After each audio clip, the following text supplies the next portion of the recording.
Welcome to 5 Books for Catholics, where an expert selects and discusses 5 outstanding books on some aspect of Catholic life, doctrine, or culture. This September marked the bicentenary of the birth of Anton Bruckner, who lived from 1824 to 1895. Bruckner was not just a composer who happened to be Catholic, but one whose faith permeates his music deeply. Like several other of the great composers active in Vienna during the classical and romantic periods, such as Haydn, Mozart, Beethoven, and Schubert, he was a cradle Catholic. Like them, he composed masterful masses and liturgical motets. However, Bruckner's faith figured far more prominently in his daily life than it did in theirs. Many would argue that it features more prominently in his music too. This is the first of 2 episodes on Bruckner and will recommend 5 recordings of his sacred music. A later article will propose 5 recordings of his symphonies. Bruckner was born near Linz in the village of Ansfelden. His father was a local schoolmaster and his first music teacher. The organ was the instrument the young Anton learned. When he was sent to school in Hörsching, he had the good fortune to continue his musical instruction under the schoolmaster there, Johann Baptist Weiss, a gifted organist. At the age of 12, he had already completed his first composition, a setting of the Pange-Lingua. Upon his father's death in 1837, Bruckner was sent to continue his education as a choir boy at the Augustinian monastery of St. Florian, which became his spiritual home. After attending the teacher training school, he took up the family trade and started working as an assistant schoolteacher at Winhag, then at Kronstorf, and finally at St. Florian, continuing his musical education throughout. One of his responsibilities as assistant schoolteacher was to play the organ and put together a choir and musicians for the liturgical celebrations. In the meantime, Bruckner continued to study composition, write pieces, obtain qualifications, and work his way up. In 1851, after several years as an assistant organist, he was appointed organist of St. Florian. In 1856, he became the organist at Linz Cathedral. Finally, in 1868, he was made professor of organ and counterpoint at the Viennese Conservatory. These appointments were deserved. Bruckner was a world-class organist. In 1869, he gave several organ recitals in France and 2 years later did likewise in England. The reports attest that audiences in each country were struck especially by his skills at improvisation. Curiously, though, he wrote little music for the organ. Bruckner's real ambition was not to be a world-class organist, but a composer of note. His 1844 motet, Aspergesme, is one of his earliest indications. He signed it as Anton Bruckner, composer. He was so set upon becoming a composer that he doggedly undertook a rigorous musical education, notwithstanding the constraints of his job, age, or humble background. In 1855, he started a 6-year correspondence course in counterpoint with Simon Sechter. Sechter was a leading music theorist to whom even Schubert had once turned for instruction. So assiduous was the organist of Linz that Sechter regarded him the most dedicated of all his students. That is probably why, when Sechter died, Bruckner was picked to succeed him as professor of harmony and counterpoint at the Vienna Conservatory. Sechter had advised Bruckner not to compose any music until he had completed his course in counterpoint. The obsequious student complied, and so, whereas Schubert died at the age of 32, Mozart at 35, Bruckner began to compose his mature works at the age of 37. Following his rigorous studies in counterpoint under Sechter, Bruckner turned to Otto Kitzler, the music director of the Linz Municipal Theatre, for instruction in musical form and orchestration. Whereas Sechter gave Bruckner a rigorous grounding in the traditional grammar of composition, Kitzler introduced him to the more experimental romantic composers of the day, such as Berlioz, Liszt, and Wagner. Indeed, it was through Kitzler that Bruckner first met Wagner. Bruckner was deeply impressed and influenced by Wagner's music. His Third Symphony is dedicated to the older composer and quotes several of his themes.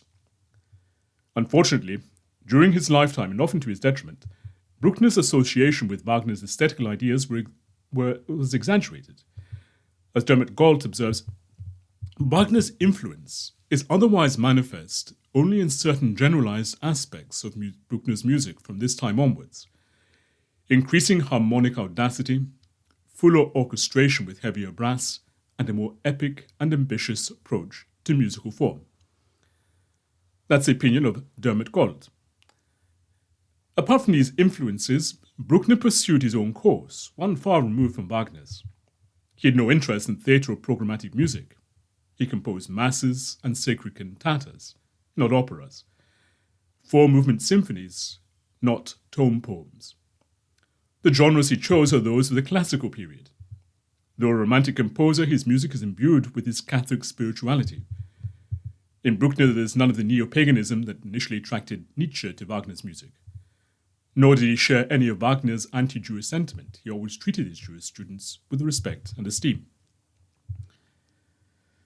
Through hard work, Bruckner had won prestigious appointments as an organist and music professor.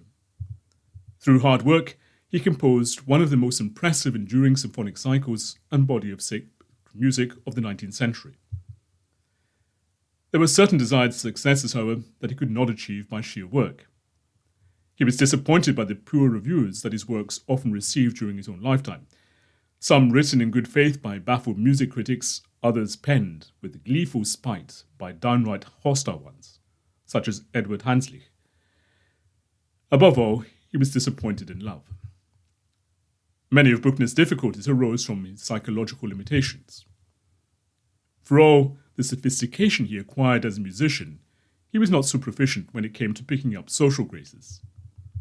Even Gustav Mahler, who venerated Bruckner as a composer, said of him that he was a simpleton, half genius, half imbecile.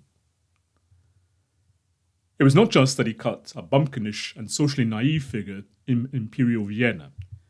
Even in his home setting, he was clueless and obtuse when it came to certain social mores. He made marriage proposals to many of the young women with whom he was besotted, even when he was over 70 years old. He was always rebutted. In 1867, he suffered a nervous breakdown. He also developed numeromania. However, his maniacal behavior only broke out under certain circumstances and when he was under great stress. Nevertheless, these eccentricities have been exaggerated. Bruckner was deeply kind, intelligent, and could not have worked as he did had he been suffering from chronic mental illness. Of his Ninth Symphony, Bruckner said, "I dedicate my last work to the majesty of all the majesties, the beloved God, and hope that he will give me so much time to complete the same." Unfortunately, Bruckner died before he could complete the last movement. Fittingly, he was buried under his beloved organ in the church of St. Florian. An interesting place to start this survey of Bruckner's sacred music is his first major work for chorus and orchestra, the Requiem Mass in D minor, composed in 1849 and revised in 1892. It was composed to commemorate the anniversary of the death of his friend Franz Seiler. Bruckner's mature works are shot through with the musical idiom of 19th century German Romanticism. The Requiem, on the other hand, sounds as if it had been written 50 years earlier by an Austrian composer of the classical period. Indeed, it is modelled on Mozart's Requiem in D minor. Not only is it written in the same somber key, but also contains citations from Mozart's work. Just as Mozart set Quam olim Abraham promisisti to a fugue, so does Bruckner. Indeed, it is his first detailed fugue, although most of the choral writing is homophonic. Also redolent of Mozart's Requiem is the way he uses the trombones to enhance solemnity of the choral passages. However, whereas Mozart's Requiem is his last great work, Bruckner's is one of his earliest. Nor is it one of his greatest or most distinctive compositions. In fact, it is one of his least distinctive works. Nevertheless, it is an intriguing entry point to his sacred music, indeed to his music in general. Listen to it and then the other works on this list. You'll be surprised by the startling difference in style and how much Bruckner developed as a composer. That brings us to the second work, Bruckner's Masses. His three masses that are commonly performed are not the first ones that he composed. He composed three in the early 1840s, when assistant schoolteacher at Winhag and Kronstorff. However, it is his three great masses composed at Linz between 1864 and 1868 and subsequently revised between 1876 and 1882 that he finds his distinctive voice and deploys the compositional techniques that are characteristic of his great symphonies. Just as his symphonies have sometimes been called masses without text, so too have his masses been described occasionally as vocal symphonies.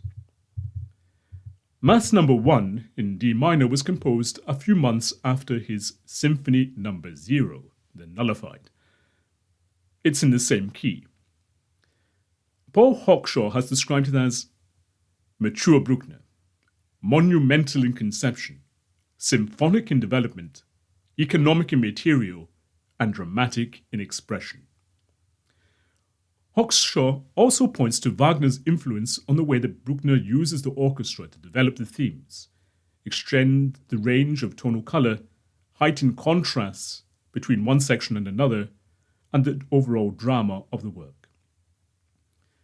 It was first performed at the Mass in Linz Cathedral for the feast of St. Cecilia, patron saint of music.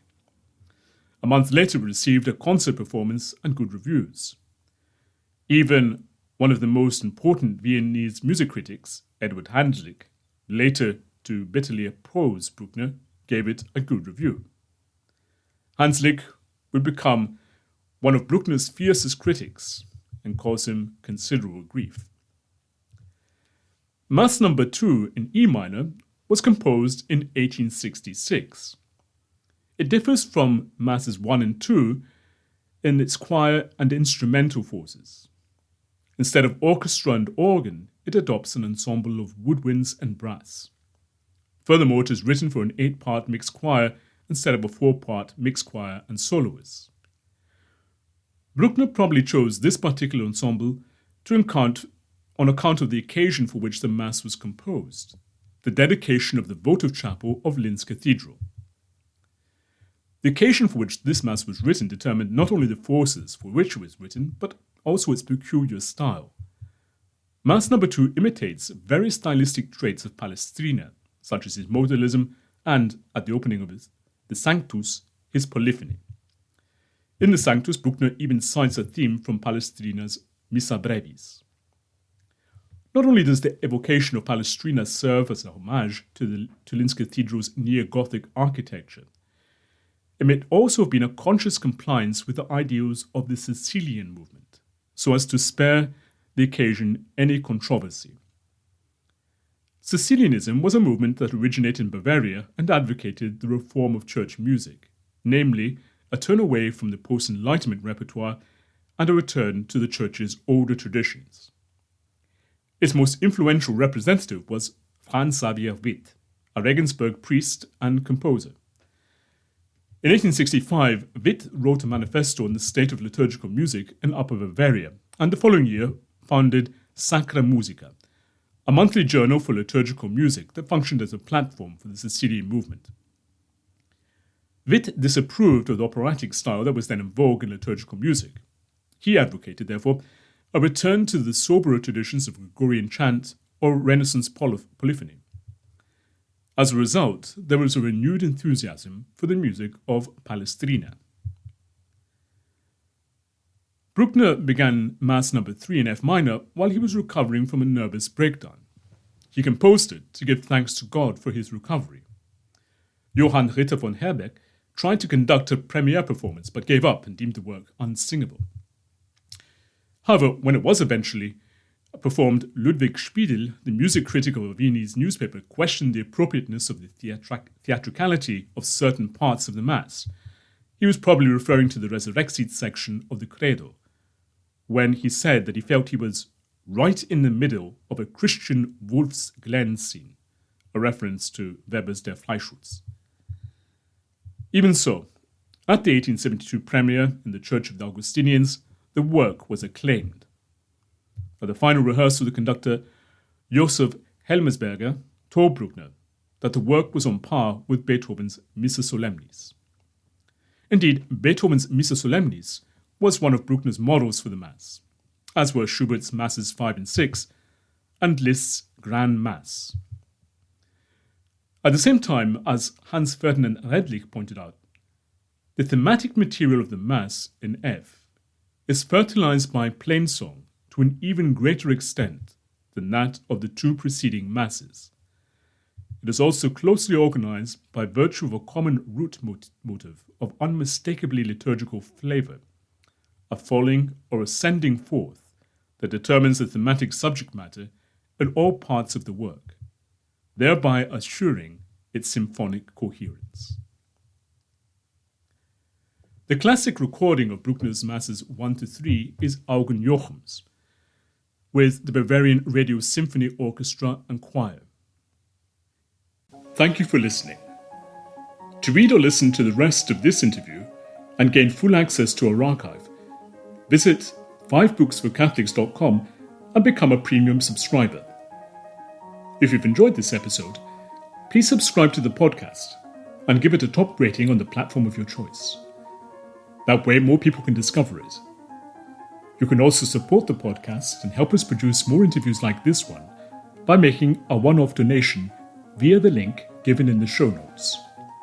As little as $1, £1, or €1 can help and will be greatly appreciated. Thank you once again, and God bless.